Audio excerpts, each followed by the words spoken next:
Neon Genesis Evangelion is a deconstruction of the mecha anime genre, which is a phrase said by a lot of people who do not know what a deconstruction is, confusing it for parody or homage or anything derivative. When trying to name precisely what it is that's being deconstructed, you typically end up hearing descriptions of tropes so generic to the point of only appearing in parodies of other works in the genre. The type of perception one has of anime if they've never watched an anime before, and assume they know everything they need to from Western shows mocking it. Even the most mainstream of mecha anime were questioning the idealism of the early market at the time, so it's not revolutionary to suggest that sending children to die in wars inside of giant robots maybe wasn't as cool deep down as it sounds. Most deconstruction is just introspection, there's nothing deconstructive about it. This then raises the question as to why one would want to attach such a label to a work in the first place. Is it out of fear that watching anime like this might make one appear childish? Is it a label meant to make a work appear more intellectual and thus more mature? Why would someone have the shame needed to make this justification? Is it a vibe that viewers pick up from the creators? How is the vibe added to the work? Is that a disdain for the medium, or is it a deep understanding? Is it just a label for anything with a dark tone? Does Neon Genesis Evangelion even deserve this conversation? Now, I would love to make a video where I go deep and exhausted into the full history of mecha anime, and I describe in thorough detail the entire history of every big robot to ever be on TV, but I don't have the time for that. Nor would I ever feel comfortable to claim to have the knowledge to make that video, no matter how many more decades of my life I dedicate to the study. That's the somewhat frustrating thing about making video essays on any topic. I always feel as though I'm not enough of an expert on a subject to really describe why a certain TV show is culturally significant enough for a deep dive.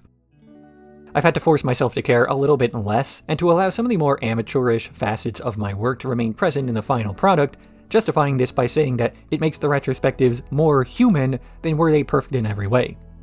More human is probably a term worth remembering.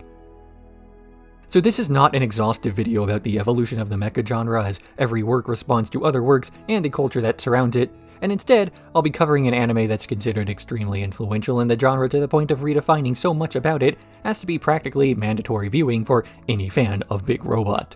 I mean, you saw the title of the video and the thumbnail, so I assume you kinda know this already.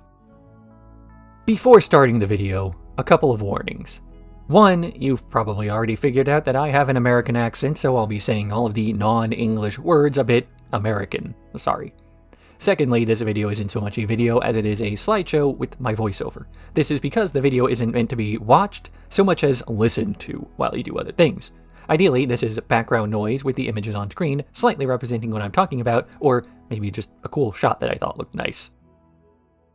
There are going to be spoilers ahead. I don't know why anyone would assume otherwise if you clicked on the video. I'm just putting that out there. I mean, it's an old show. It's old enough that forum posts arguing over whether Rei or Asuka are better are not just old enough to drink, but old enough to be recovering alcoholics.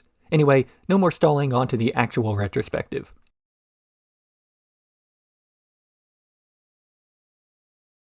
Angel Attack. The show begins in the far-off, distant year of 2015, as Tokyo 3 is being attacked by an angel named Sachiel. This has put the entire area under orders to shelter.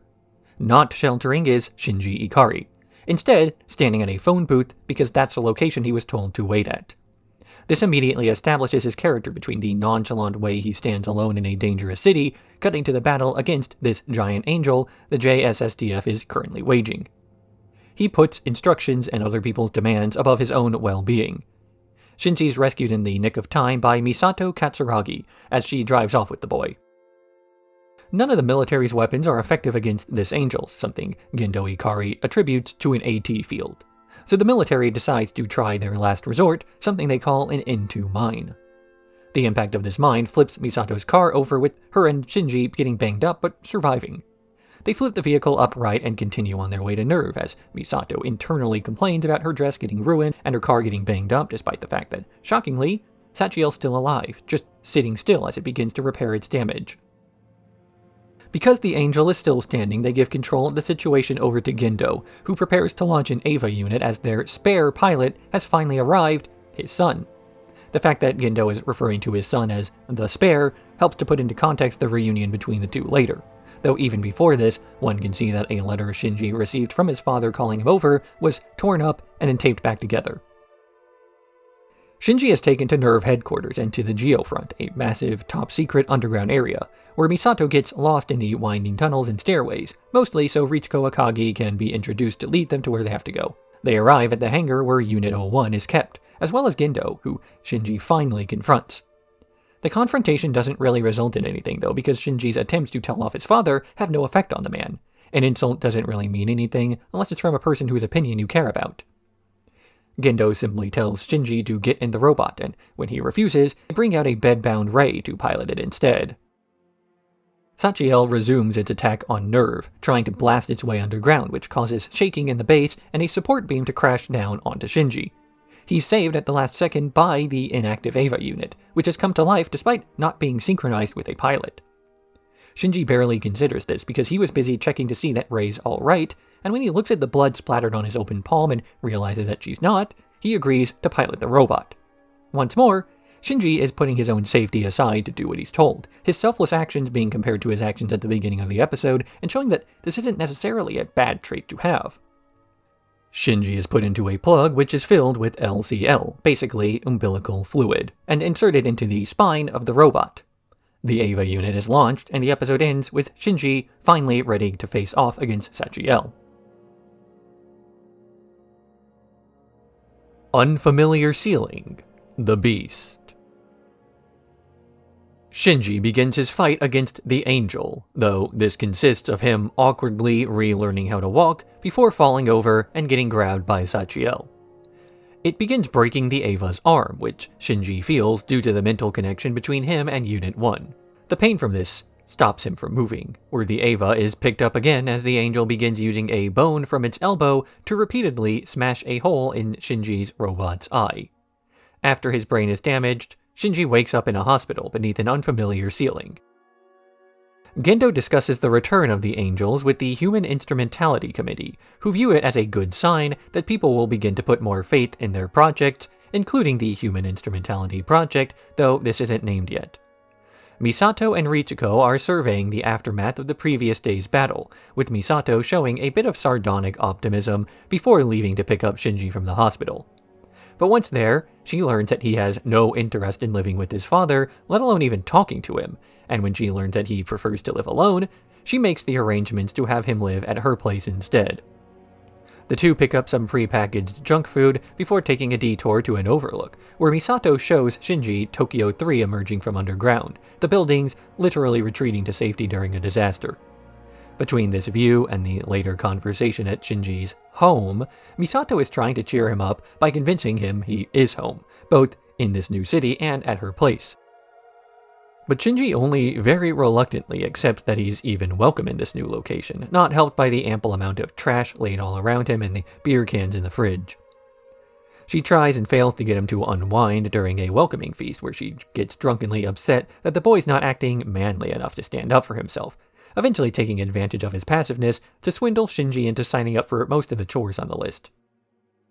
He has a few more welcoming pains, like being freaked out by Pen Pen, Misato's pet warm water penguin, before retiring to his room to listen to his tape player, because in the far-off distant year of 2015, that's how people listen to music, and realizing he is, yet again, under an unfamiliar ceiling. Shinji then has a flashback to the fight itself and how that was actually resolved. After being knocked out, and the connection to the Eva severed, the employees of NERV began trying to extract him in spite of the system's failure. Then Unit 01 goes what they refer to as berserk, as it begins to move with no pilot input. The movements of the Eva unit and the Angel it fights are similar in the sense that they're both just inhuman enough to reach the uncanny valley.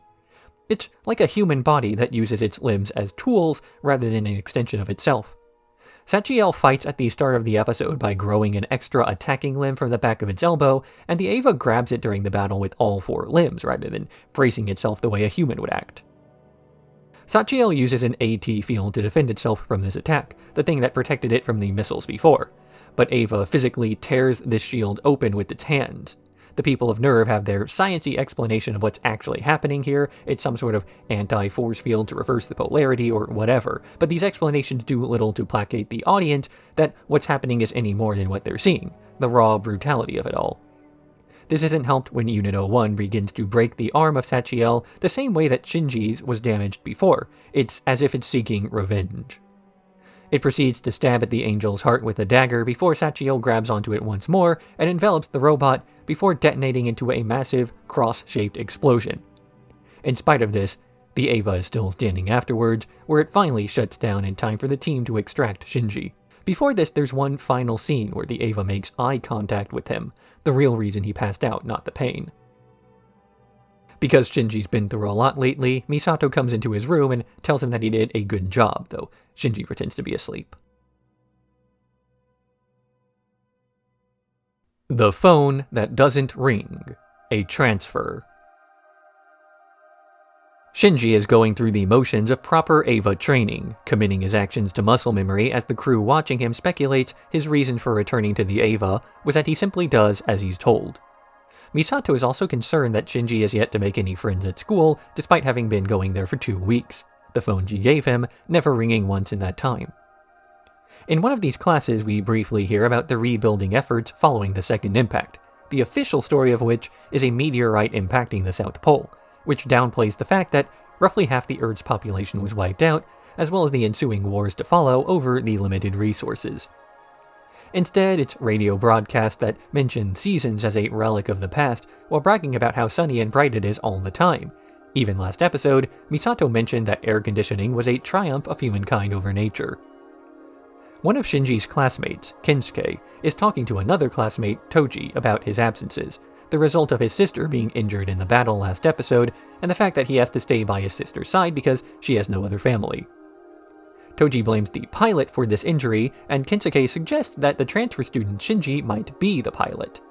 When this is confirmed through a note passed during the lecture, Shinji's immediately swarmed by his interested classmates, save for Toji, who beats him up after school to burn off anger by his own admission. When Shinji says that he didn't even want to pilot the robot, this only makes him angrier. While Shinji's recovering, a bandaged Rei, also his classmate, approaches and says that an alert has been called due to the presence of another angel, Shamshel. The city goes under lockdown, and Misato sarcastically complains that the angels went from waiting 15 years to 3 weeks to attack. Toji and Kensuke are bored sitting around in a shelter, and as one of them is a military otaku, he convinces his friend to sneak out to see the fight up close because every other channel of communication is being censored. Shinji begins the fight, going through his training once again as he opens fire on the angel, only for this not to work because the smoke from his fire is covering the enemy. As there's no longer muscle memory from his training to rely on, Shinji freezes up, and Shamshel knocks the weapon from his hand before whipping at the Eva and breaking the umbilical cord that provides it with energy. So Shinji only has 5 minutes of reserve power to use. Toji scoffs at the lack of expertise that Shinji is showing, confirming his anger that he didn't do enough to prevent his sister from being injured. But Shinji and the Eva are thrown into the mountainside where Toji and Kensuke have been watching the fight from a distance, nearly crushing the two of them, who proceed to shut down in fear just as they were mad at Shinji for doing. They realize he still isn't fighting back, but this time it's because the Eva has grabbed the red-hot whips the angel was using, burning his hands to prevent his classmates from being hurt. Misato orders Shinji to allow the boys into the plug for safety, recognizing that watching them get hurt will affect his mental state and making it harder to fight in the future. This also damages the sync rate with the Eva, as there's now foreign DNA inside the robot, but Shinji starts screaming, pulling out his knife and stabbing the angel's core, holding the knife there until he runs out of power, just after the angel itself ceases to move. Toji and Kensuke then watch Shinji cry in pain inside the cockpit, gaining a bit of sympathy for what he actually has to go through. Not enough to actually apologize, though. After 3 more days of Shinji missing classes, Kensuke offers Shinji's phone number to Toji to call and apologize so he won't feel so guilty. But when Toji reaches a payphone, something that totally gets used in 2015, he changes his mind. Despite the brief popularity Shinji got from piloting the Eva, his phone still never rings.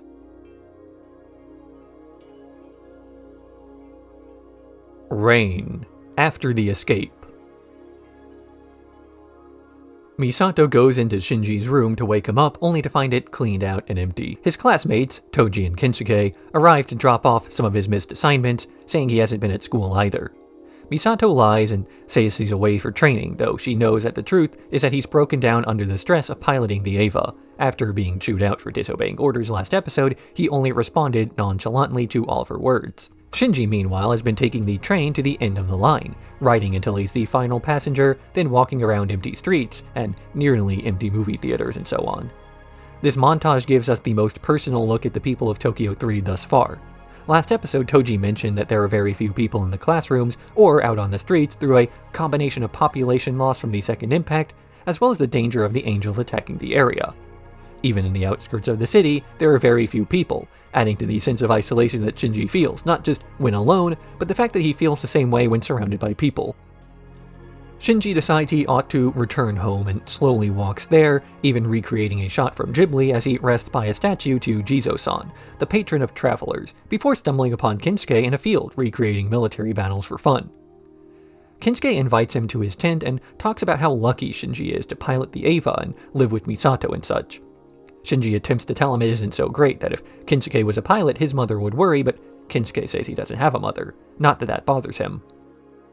The next day, Shinji is retrieved by security forces from NERV, with Kinsuke just sitting there watching, something Toji chews him out for, though he defends himself by saying it's not about bravery, but realism, whether or not to fight. He's beginning to see that the thrill of combat is an optimistic way to look at the world. The reality is that Shinji doesn't have an enviable position, as fighting against your will never make you feel like a hero.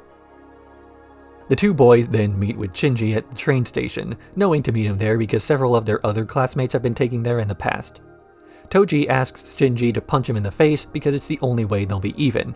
His sister, the one he was looking out for, chastised him before for being mean to the pilot, saying it was the robot who saved her.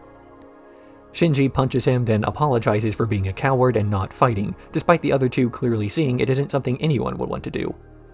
Misato arrives at the station, thinking she's too late to stop Shinji from leaving, but after the train pulls away, they see he's still standing on the platform. After a long pause, he finally admits he's come home. Shinji has spent the entire episode wandering around the outskirts of the city and the countryside, feeling lonely everywhere no matter how many people he surrounds himself with. Misato calls this the Hedgehog's dilemma, that it's impossible to get close to people without hurting each other. And while this may be true, what is just as painful is to avoid others living in isolation. If you're going to be hurt if you spend time alone, and you're going to be hurt if you spend time with others, then isolation becomes more of a choice. Even if you're choosing not to pursue social interaction, you've still chosen something. Toji asks Shinji to punch him in the face, explicitly demanding to be hurt by Shinji, as he'd feel guilty otherwise. So to see a person actively inviting pain into their life in order to have a social interaction recontextualizes Shinji's choice to remain isolated. There's no good without some bad, but the bad can arrive without the good just fine.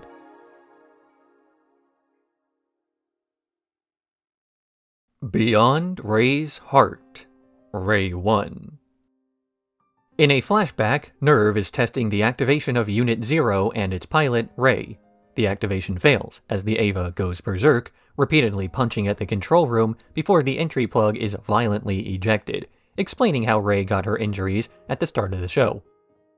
The Eva has its power source removed, and it's encased inside of essentially a plastic concrete, as Gendo rushes over to rescue Rei by pulling the emergency eject on the red-hot hatch with his bare hands. Back in the present, Shinji, Misato, and Richiko are observing the remains of an angel, as Richiko explains that, despite being made of materials not from this earth, the angels are almost genetically identical to humans. But when Shinji sees Gendo observing the core of the angel, he notices that his father's hands are burnt. After hearing the story of how this happened from the others, he's incredulous that a man like Gendo could possibly have hurt them in such a selfless way. The next day, he is watching Rei at school, getting teased a bit by his friends for looking at her, though Shinji is just wondering why she doesn't appear to have made any friends or what it is that his father sees in her that's not present in him. During another test the next day, he uses the camera feature of his Eva to watch the two of them chatting, and contrary to everything he knows about them, Rei and Gendo are actually smiling. At a dinner hosted by Misato the following day, we see that her apartment is now far cleaner than it used to be. Shinji's presence keeping things in her life much more organized, although she still has gross habits like living off of instant foods. Richiko mentions that Rei has received a new ID and asks Shinji to deliver it to her, partially to get the two pilots more acquainted. He heads to a rundown apartment where even the entryway is dirty, as if Rei wears her shoes indoors, a very non-Japanese thing to do, as well as several bloody bandages that she's been changing herself. He walks deeper into the apartment when he sees his father's broken glasses, a memento that Rei kept from the plug incident earlier. Rei steps out of the shower naked, but not caring about the fact that Shinji sees her undressed, reinforcing what Ritsuko said about her being bad at living, as though she's never been socialized to the point of not understanding social situations. Rei is far more concerned about Gendo's glasses than about Shinji, even after he falls on top of her rom-com style. Shinji forgets to actually give her the new ID card, so he follows her to Nerve and hands it to her at the gate. When he tries to apologize, Rei is unsure what he's even saying sorry for, until the conversation shifts to that day's activation test. He asks her if she's nervous about this test, and Rei slaps Shinji for lacking faith in his father's scientific work. The test winds up successful, but before they can do any more than just an activation, a new angel flies towards Tokyo 3, with Shinji deployed to handle it as Rei isn't yet ready. The angel fires a laser at Unit 1 just as it rises to the surface, and Shinji's LCL begins to boil. Showdown in Tokyo 3, Rei II. Misato orders a retreat from Ramiel after it injures Shinji, emergency ejecting his plug as he is rushed to the hospital, forcing Nerve to come up with a backup plan. Their time to make this plan is limited, however, as Ramiel begins to force a drill into the center of Tokyo 3, directly attacking Nerve headquarters through the geofront. They begin launching a series of dummy attacks against the Angel, eventually learning its weaknesses and strengths as it automatically attacks anything that comes near it that's viewed as an enemy, even dummy balloons of Eva units. Each of these successive Angels has been an improvement on the one before, designed to counter the weaknesses of the previous failure. Last time, Shinji defeated Shamshell in close quarters combat with his knife, so Ramiel is designed to attack things before they get close, focusing more on defense. The drill is even referred to as a shield. While Shinji's recovering, Misato takes charge of the plan to defeat the new threat without getting too close to the point of destruction, navigating the bureaucracy of several organizations to not only commandeer a heat shield from the space shuttle, a giant rifle from the military, and the entire power grid of Japan in order to snipe the Angel from outside of its tested combat range. We've seen before that Misato is a bit ditzy, prioritizing the wrong things and struggling to function in her life outside of work, whether it's her messy house, messy eating habits, or constant drinking. But when things get serious, she's able to shift gears effortlessly to work in a professional environment. Given this, one would expect her to show less sympathy to people like Shinji, who does as he's told inside the Eva, but seems broken up over doing so. The fact that she doesn't expect him to act the way she does, and even sympathizes with him when he fails to live up to the same ideal, means that to some extent, she knows that she's unhappy this way. Shinji recovers from his wounds and wakes up to Rei, who begins to inform him of the mission's timetable while ignoring his nudity as she did last episode. Like Misato, she is completely focused on the work she does while failing to properly function in society. But unlike Misato, Rei doesn't have any sort of hangups about this, as if she doesn't realize that she should try to live for more than her work. This comes to a head as they're awaiting the beginning of the mission, watching a blacked-out city skyline and discussing why it is that Rei pilots the Eva if she has so little else to live for. Rei simply says she's bonded to it. The mission begins and a nervous Shinji fires at Ramiel, though it fires back despite the Eva being outside of its effective range, the Angel having deceived Nerve before. The pull of its laser deflects the beam, and it misses, with the drill piercing the geofront and beginning to enter Nerve's headquarters. Ramiel fires again while they're reloading, and Rei's Unit 0 steps in the way to defend Shinji, despite the shield not being able to hold up to the heat of the projectile. After some waiting, Shinji manages to fire again, this time taking out the Angel's core and stopping the drill before it gets too far. In a mirror of the scene where Gendo saved Rei last episode, Shinji force ejects the plug with his Eva, then pulls Rei out of danger with his bare hands, albeit protected by the plug suit. Once inside, he chastises Rei for not just putting herself in danger, but for being nonchalant about it, as if her life has no meaning beyond its function as a pilot. He tells her to smile, something Rei doesn't know how to do until she remembers Gendo's face. A human work.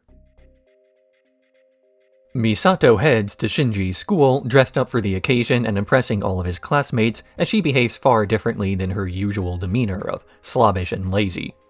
Shinji tries to convince his friends that there's a stark difference between her mannerisms at home and her behavior in public, but they simply say Shinji doesn't get it. Later, at Nerve, Shinji overhears a conversation as a few people are concerned with the budget of their programs due to the expenses of cleaning up Ramiel, though things are at least a bit better now that the Angels have returned, due to Nerve being the only organization to succeed in defending against them.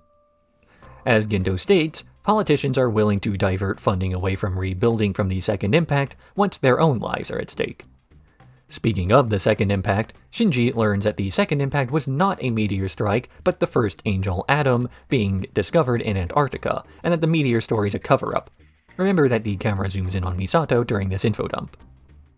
The next day, Misato exits her bedroom dressed up for a conference, much to the surprise of Shinji.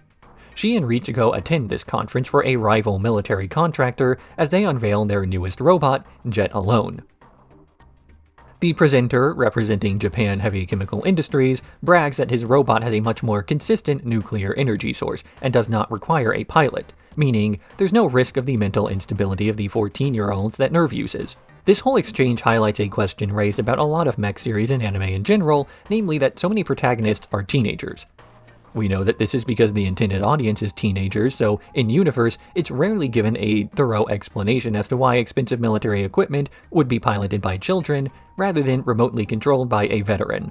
During the test run of Jet Alone, a systems failure prevents the robot from stopping, and it begins lumbering towards the control center, and then it keeps going towards a nearby town as the nuclear reactor on its back starts overheating. With no way to remotely override the robot, Misato takes charge of the situation and plans to have Unit 1 place her inside the robot directly to perform a manual override. The head of this rival corporation tries to call in to give permission to give her the password, but he keeps getting the runaround as he has to seek permission from one guy who wants it in writing from another, and so on. But some of the other employees just smash up the computers they have locking it down and begin unplugging various things in the way, as he finally ignores protocol to tell Misato the password, Hope.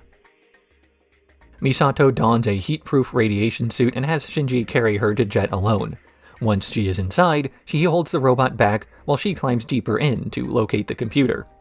Misato enters the password, and nothing happens, the computer ignoring her attempts at an override. With no other option, she begins trying to manually shove the control rods into place, exerting herself as much as she can and only making a tiny amount of progress. Just before the reactor reaches a full breakdown, the robot shuts off, as all systems revert to normal, something the people on the ground consider a miracle, although Misato suspects that something else is going on. Her suspicion is confirmed when Gendo meets with Ritsuko, and they celebrate that the false flag operation went smoothly, confirming that they alone will receive continued financial support. The next day, Misato is back to her slobbish self, with Shinji trying to complain to his friends about her behavior. They, however, consider Shinji to be lucky because she puts on such a perfect air around everybody but him, meaning she trusts him like family. Asuka Strikes. Shinji, Kinsuke, and Toji are aboard a helicopter to meet with the Eva Unit 2 and its pilot, Asuka Langley Soryu, as she is being escorted by the UN Navy. Kinsuke's excited to see all the military equipment, while Toji's more enthusiastic about showing off his hat to Misato, until it blows away to the feet of Asuka, though the wind blows up other things as well, resulting in Shinji's first impression of the girl being a slap to the face. The captain of this fleet is frustrated by the fact that so many resources are being dedicated to what he considers babysitting a bunch of teenagers, refusing to recognize Misato's authority on the mission as he considers the water to be his domain. Also aboard this ship is Kaji from Nerve's German division, who Asuka's happy to see, though Misato is upset that her ex is aboard, especially when he teases her in front of the others during lunch. Asuka is unimpressed with Shinji, but decides to show off her Eva anyway, bragging that it's the true Evangelion as the first two were prototypes and test models. There's then an explosion nearby which causes the fleet to go into panic, save for Asuka, who is excited at the opportunity to show off. Thus far, we've seen it established that the typical enthusiasm with which a mecha fan might pilot a mech when offered is unrealistic, as a weapon of war implies use on a battlefield, and that's an unfavorable place to be. The argument that giant robots are very cool, while correct, is counter-argued against by the sheer number of things wrong with the entire scenario that would make being a pilot a bad thing. And yet, Asuka is the first actual pilot we've met who seems enthusiastic about the entire ordeal, even excited that there's danger afoot, rather than reluctantly rising to the call. Kaji calls Gendo about the appearance of Gagiel and suggests that he might just leave early to finish his delivery, the reason the angel's actually attacking, which we don't see until the end of the episode. Asuka and Shinji change into plug suits and enter Unit 2 to prepare them to fight, despite not yet having permission to embark. Misato gives them the clearance despite the captain saying she doesn't have the authority, though once Gagiel begins sinking ships, it's clear permission has ceased to matter. Asuka then plays hopscotch to leap from ship to ship so her Eva can land near the power cable to receive more charge, with Asuka managing to fight gracefully despite the limited space available to move as her Eva does not have the equipment to fight in water. After trying to engage Gagiel in close quarters, Unit 2 is knocked into the water where the remains of a flooded city can be seen. Remember that the second impact melted the ice caps. The power cable begins to run out of line as Gagiel starts trying to eat the Eva, though Misato recognizes the situation as being similar to fishing and comes up with a plan to use some of the empty battleships in the fleet as bait. She orders them together with the crews evacuated, having Shinji and Asuka work together inside of the cockpit to create enough force to force the Angel's mouth open so the ships can remotely fire their charges inside, destroying it with a direct attack to its core. Kaji manages to deliver his package to Gendo, the embryo of Adam, the first human, and the thing the Angel was after. Additionally, Asuka joins Shinji's class as a new student. Moment, heart, together. Both of you dance like you want to win. Asuka, quickly becoming the new popular student, revels in her newfound adoration, much unlike Shinji, who reluctantly accepted when he was swarmed by the students several episodes ago, ultimately declining to follow up on this popularity and finding himself with a smaller circle of friends. Asuka tries to befriend Rei, but Rei merely says she'll only be friends if she's ordered to. Back at Nerve, Kaji has been flirting with Ritsuko in front of Misato, annoying her. Then an angel, Israfel, approaches from the coast with Shinji and Asuka deployed to deal with it. Asuka charges ahead against procedure and attacks this angel, splitting it in half with the first strike, but each half of the angel starts moving and soon both Eva units are defeated humiliatingly off-screen. Worse is that the JSSDF is able to drop an N2 mine on this angel, which disables its attack, the angel needing about a week to regenerate. As the behavior and ineptitude of these teenage pilots has caused a national embarrassment to Nerve, Misato is flooded with paperwork and needs a plan to defeat both halves of the Angel once it's reconstituted itself. She gets a disc from Kaji with such a plan, which will involve Asuka moving in with Shinji and Misato for their training. Shinji is upset with this arrangement, and Asuka's upset when she learns Shinji's not moving out, but their classmates are even more shocked until the situation's explained. Asuka struggles to learn any of the choreography the duo needs for this plan, yet despite her being the one to miss her marks, she blames Shinji for the mistakes. This is until Misato asks Rei to perform the dance instead, and the two are able to execute one stage flawlessly. Asuka is the type of person who has a need to be better than those around her, something she tries to do by outperforming them, though her usual method is to simply declare she is the greatest over and over until people believe it. If you say something loudly and frequently enough, people start to think it's true, especially if you start speaking about it first and people have nothing to compare the statements to. For now, Asuka seems like the tsundere archetype of character prevalent in so many other series, from rom-coms to other mecha. Later on, we'll be seeing that this is just a defense mechanism she uses to avoid getting too close to people, her own version of the Hedgehog's dilemma. But the show has entered its Monster of the Week story arc, so the characterization reflects the tone of fighting a big monster every week, with the real plot being something in the background. Asuka resolves to work harder at synchronizing with Shinji if only to prove Rei and Misato wrong, and over a montage, the two slowly start to coordinate together more and more. This culminates in a night where a sleepy Asuka mistakenly climbs into Shinji's bed. He tries to lean in to kiss her until he hears her call out for her mama, then realizes that she's just a child like he is, moving over to sleep elsewhere. The next day, Ritsuko approaches Misato regarding her relationship with Kaji, who recently groped her on the elevator. She confesses that she regrets ever having dated him, but it's clear there are still some different thoughts about the guy. The day of the mission arrives, and Israfel has reformed as expected. They launch their assault, which is perfectly timed, splitting the Angel in half, then working together to strike it while it's stunned. The mission is a success until the very end, where after they smash its cores, they stumble on top of each other and start arguing again. Magma Diver. Asuka is excitedly swimsuit shopping with Kaji in anticipation of her upcoming class trip to Okinawa to go diving. Kaji explains that he never got to go on his class trip due to the second impact, which partially explains the confusion a few other NERV employees have over why schools are bothering with fun trips and the like, despite angels invading. To at least let people live, rather than survive. Back at home, Asuka and Shinji are told they cannot go on this trip as they need to stay behind due to being on duty in case of an angel invasion. Shinji has accepted this a while ago, but Asuka's furious, saying she is tired of defending and wishes they could go on the offensive, so they can control when their downtime is. In the meantime, Shinji is catching up on some schoolwork, struggling with a physics question on thermal expansion that Asuka is able to solve easily, explaining that the reason she gets bad grades isn't due to a lack of knowledge, but the fact that she can't read all the kanji yet, which, same. Basically, Asuka is smart and talented, and simply lacks the ability to communicate her wants. Asuka gets her wish about taking the offensive shortly afterwards when NERV discovers the embryo of an angel deep within a local volcano, Mount Asuma, and Gendo has requested permission from the Instrumentality Committee to retrieve it, in spite of their warnings that the last time they interacted with an angel in this way was the second impact. Unit 2 is fitted with heat-proof shielding to be able to enter this volcano without being crushed by the heat and pressure as their last drone was. Her reaction to this suit is embarrassment as she was hoping to be the center of attention for her success, not while wearing a fat suit. As Asuka is lowered into the volcano to retrieve this angel, there's a tension about as the rest of NERV, as they fear they may be at ground zero for the third impact. The UN has jets scrambled above, prepared to drop into mines if something goes wrong. Asuka is barely able to see anything and goes far deeper than they expected the angel to be, but does eventually find and contain the embryo. But before she can be raised up, the angel, Sandalphon, grows in size and begins to attack her by swimming around and striking at while she's immobile, and without a knife due to the strap breaking under the pressure.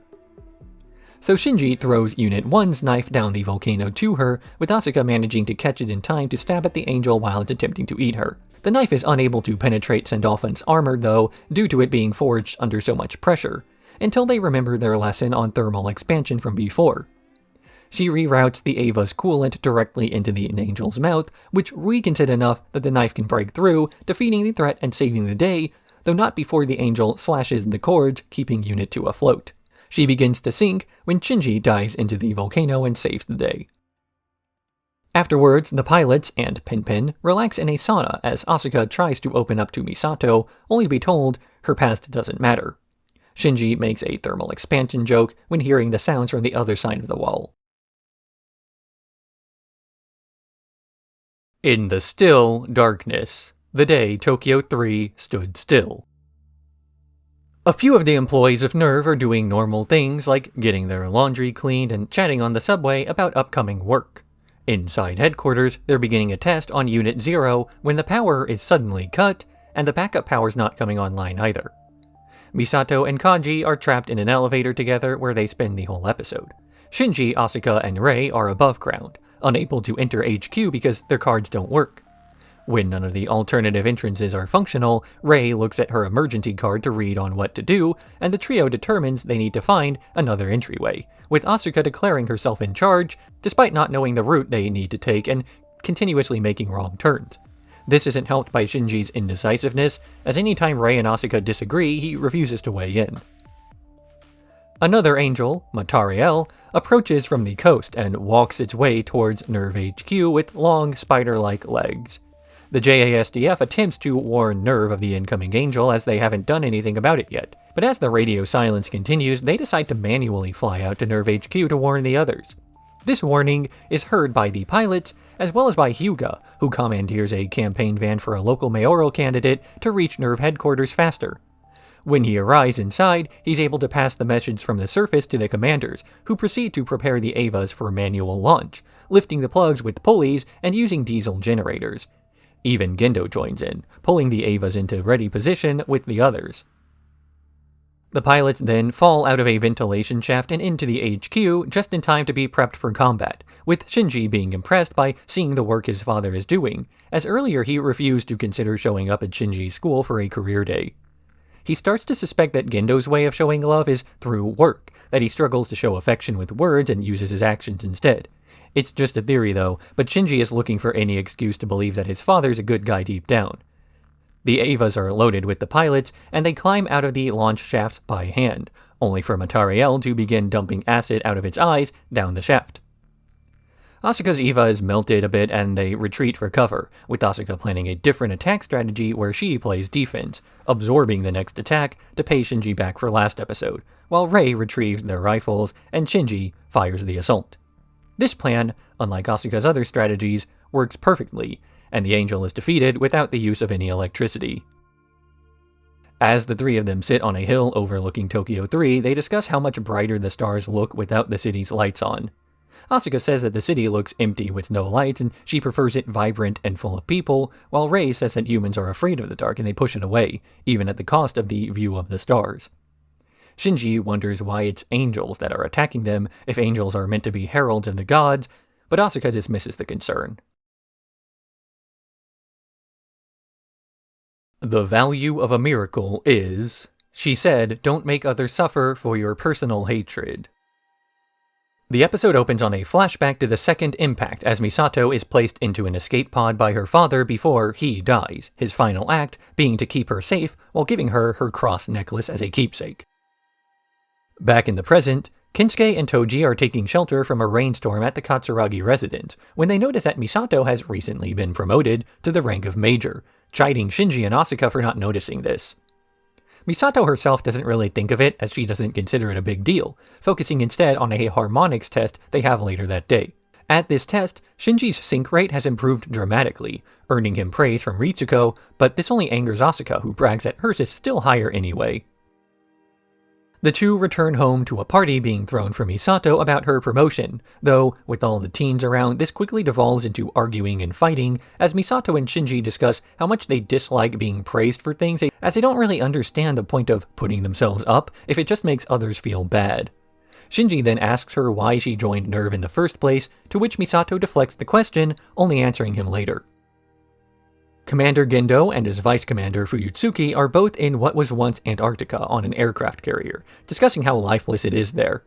Gendo considers this empty space to be purified of its original sin, but Fuyutsuki counters that he prefers a world of sin if it means life can live there.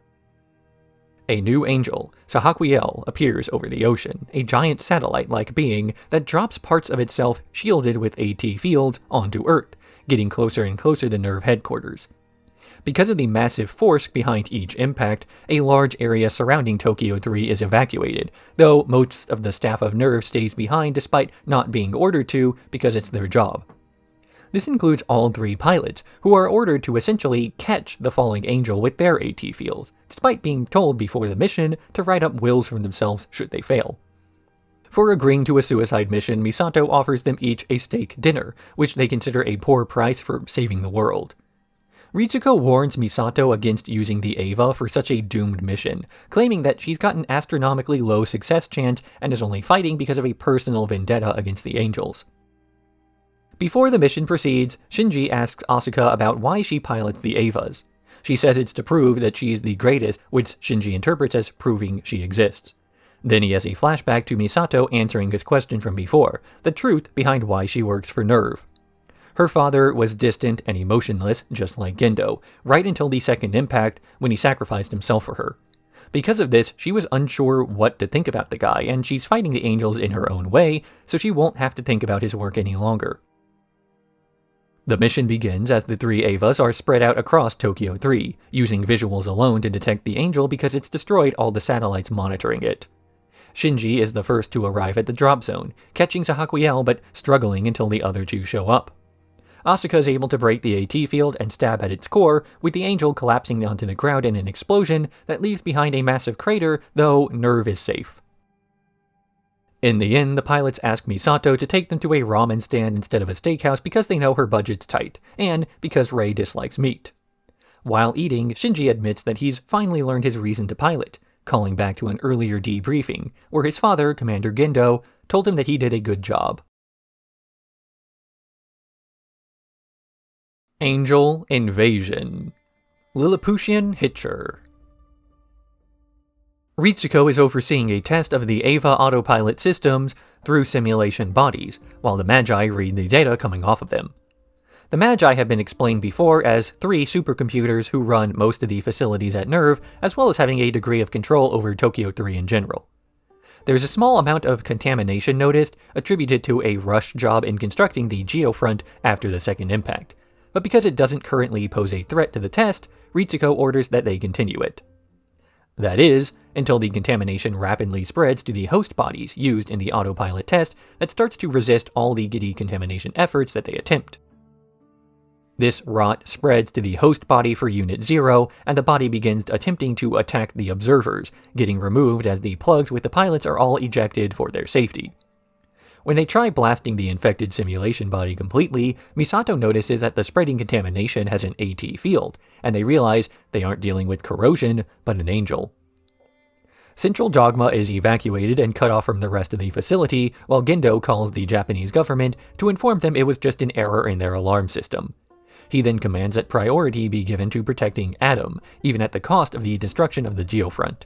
Additionally, he deploys Unit 1 without a pilot to stop the Avas from being taken over.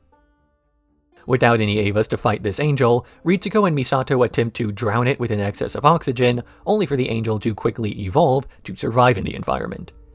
It then hacks into one of the 3 computers making up the Magi, attempting to order a self-destruct of the whole facility.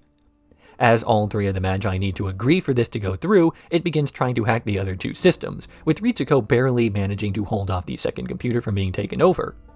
This buys them a little bit of time to come up with a new plan, while it only controls one of the 3 supercomputers, and a meeting is called to discuss what it is they're up against.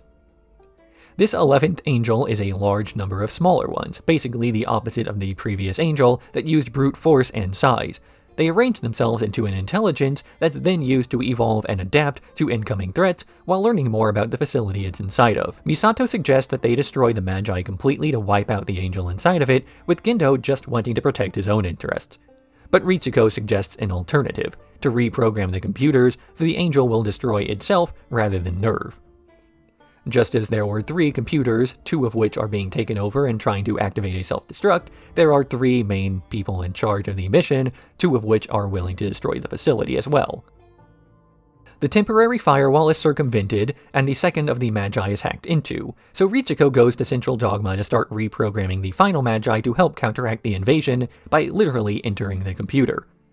Inside of it is a series of handwritten notes that aid in working on the Magi, as well as several other systems, left behind by the previous programmer. Ritsuko then proceeds to prep not for programming, but for brain surgery, as the final computer's a human brain, one she programs by rewiring parts of it.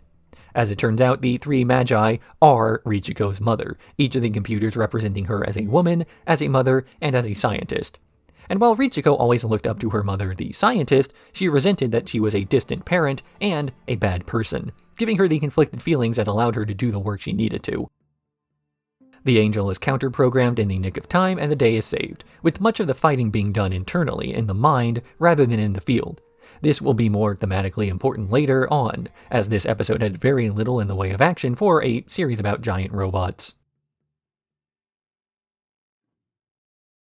SEELE, Throne of Souls.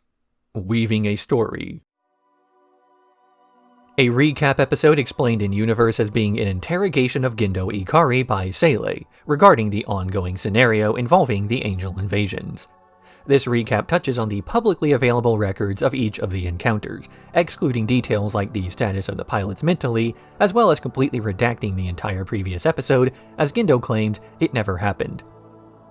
The second half of the episode begins with a poem by Rei about her own existence, wondering who she actually is and hinting at the truth. These are revealed to be her inner thoughts during a cross-compatibility test of the Ava Units 0 and 1, with the pilots swapping robots. Rei is able to sync with Unit 1 fine, but when Shinji enters Unit 0, it goes berserk as Shinji's mind is invaded by thoughts of Rei. The power's cut off before it can do any more than reuse scenes from previous episodes, and Shinji wakes up in the hospital with minor memory loss. The episode ends with Gendo and Fuyutsuki discussing their own timetable distinct from that of SEELE, revealing the purpose of the mission to the Antarctic back in episode 12, retrieving the lands of Longinus.